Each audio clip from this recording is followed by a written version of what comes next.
Now, as we showed you last night, some of the most ridiculous low-rank behaviour is happening right now by state leaders who have shut the borders because of a cluster of new cases in South Australia. It is low-rent politics, but people love it.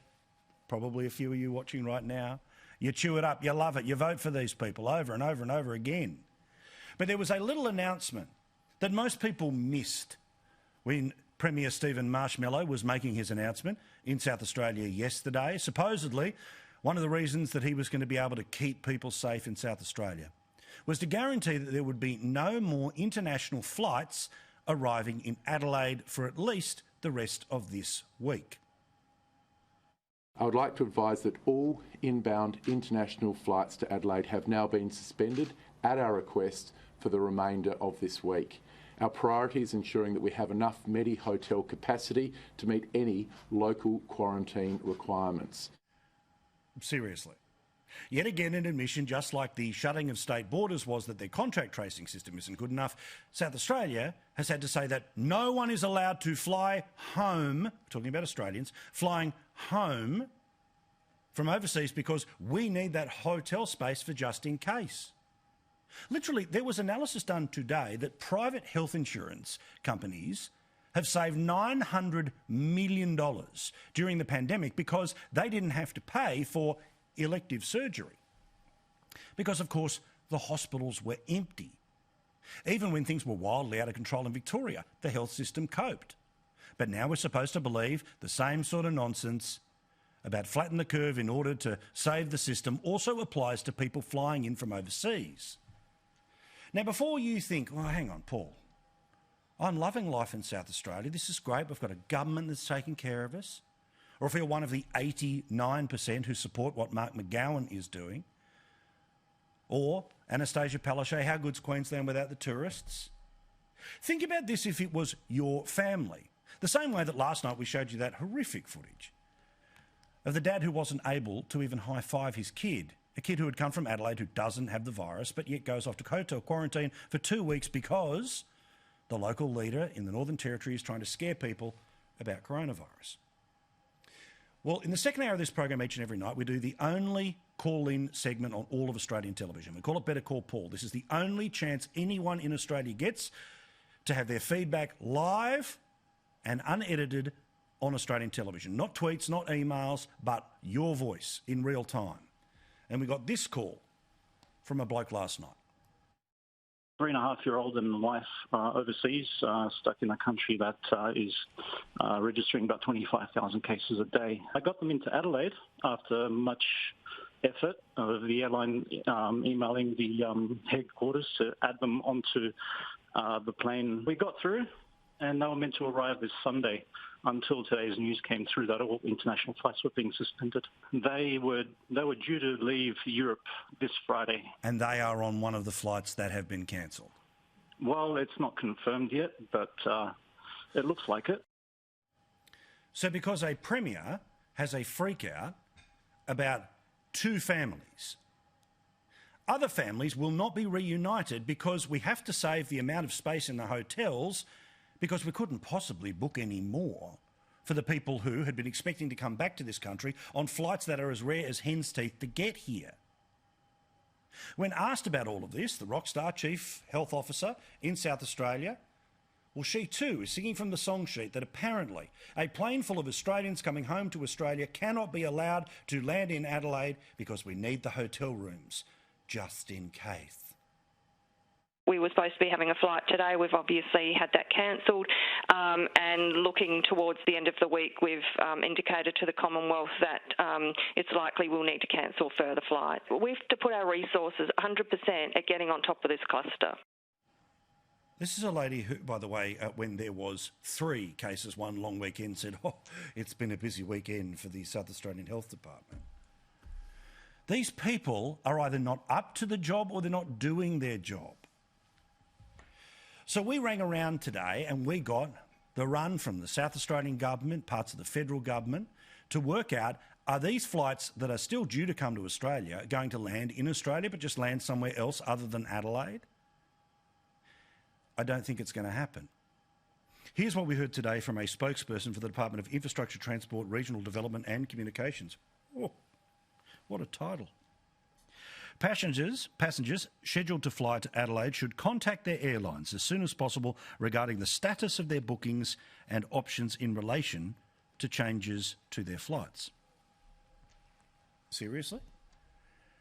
So one state has decided that out of a panic, because apparently there's not enough hotel rooms, and that's bullshit, because the health system needs to be 100% focused on getting on top of 2 families, that these people won't be able to land in Australia. Remember, I'm talking about your fellow Australians. We're not talking about people coming here on holidays.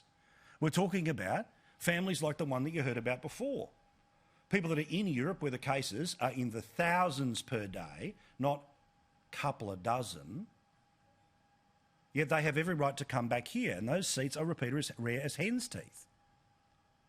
But the reason that these flights will not land in Melbourne, not land in Sydney, not land in Brisbane, not even land in Darwin or Perth, is because it is up to, yet again, the state premiers to decide how many people they can take at any one time in hotel quarantine.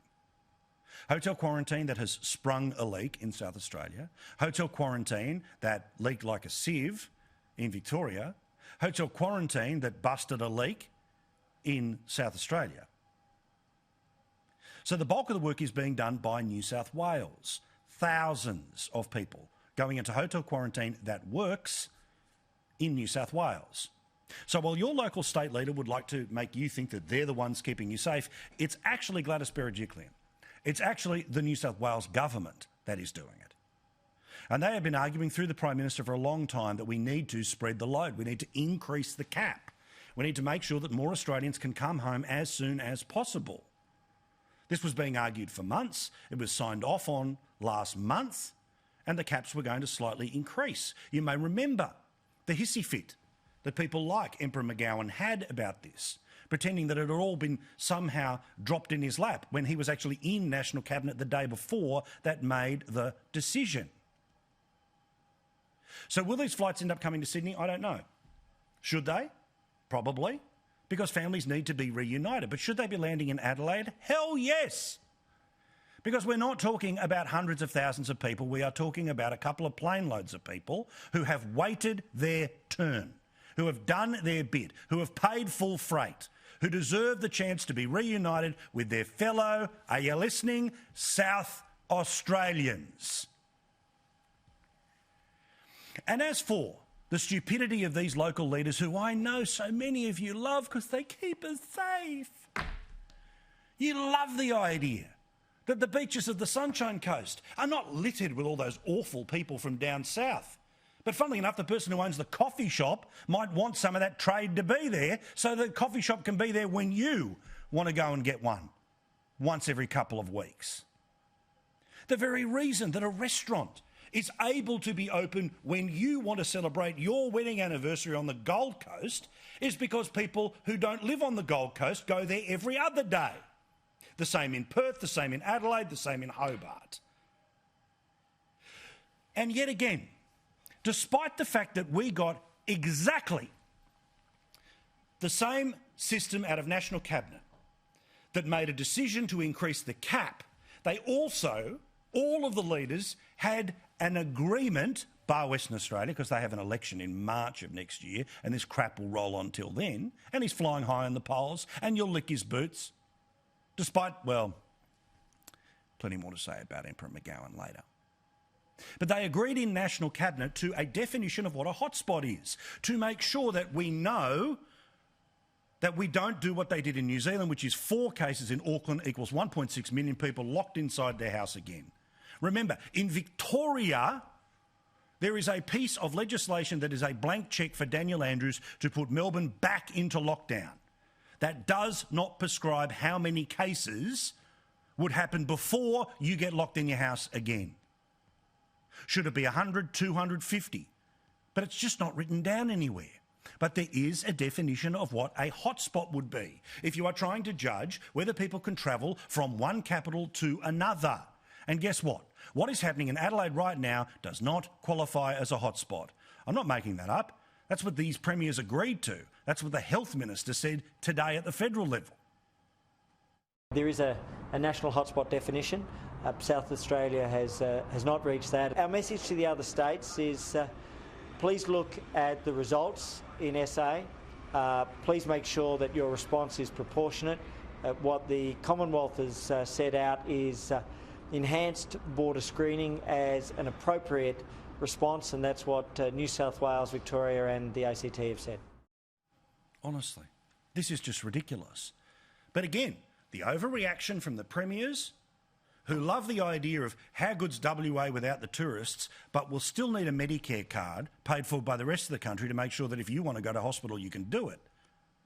States like Western Australia that haven't done the work on contact tracing, which is why, in part, they keep the border closed. States like Western Australia that haven't got the QR codes that mean every place you go, you hold your phone up, then you put in your name, your telephone number, and that's called contact tracing. Well, none of that's worked. He doesn't have that system in Western Australia because his plan was lock the gate, keep the welfare, lock up the FIFO workers who haven't seen their families since February.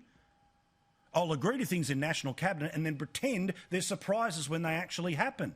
Can you believe the balls on this bloke?